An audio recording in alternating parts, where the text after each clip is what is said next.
हाँ, पैसे वैसे देते हैं तो जल्दी काम हो जाता है हमारा, नहीं तो एक नंबर के कमीने हैं पुलिस वाले। क्या चल रहा है मैडम? इंटरव्यू।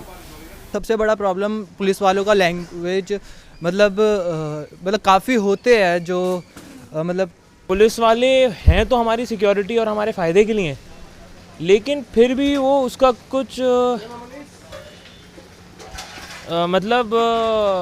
तो मैं वही गुंडे हैं एक्चुअली में मैम।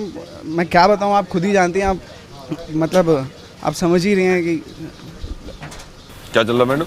मैं मतलब बोल रहा था कि केजरीवाल जीतेगा। केजरीवाल जीतेगा? जी नहीं, पुलिस वालों के बारे में आपकी क्या राय है? जी वो तो बहुत सही है, मतलब इतनी ठंड में सर काम कर रहे हैं हमारे साथ। अरे तो आप गोली मार दे, मुझे को फोन कर रहा है, मैं अभी करूँ कॉल तुझे, एनकाउंटर करूँ, एनकाउंटर। ठीक है, कुछ अच्छे भी होते हैं और अच्छे ही होते हैं ज़्यादातर पुलिस वाले। काफ़ी पुलिस वाले बेकार नहीं, मतलब एग्जैक्टली नॉट बेकार नहीं बोल सकते। कुछ बता रहे थे पुलिस वाले बिना पैसों के काम नहीं करते। ना हम भी बोलेंगे, फिर हम भी बताएंगे। नहीं कर देते हैं पुलिस वाले, करते हैं। देखो हम पूरा चल लो। वो बात पूरी कर दीजिए ना प्लीज।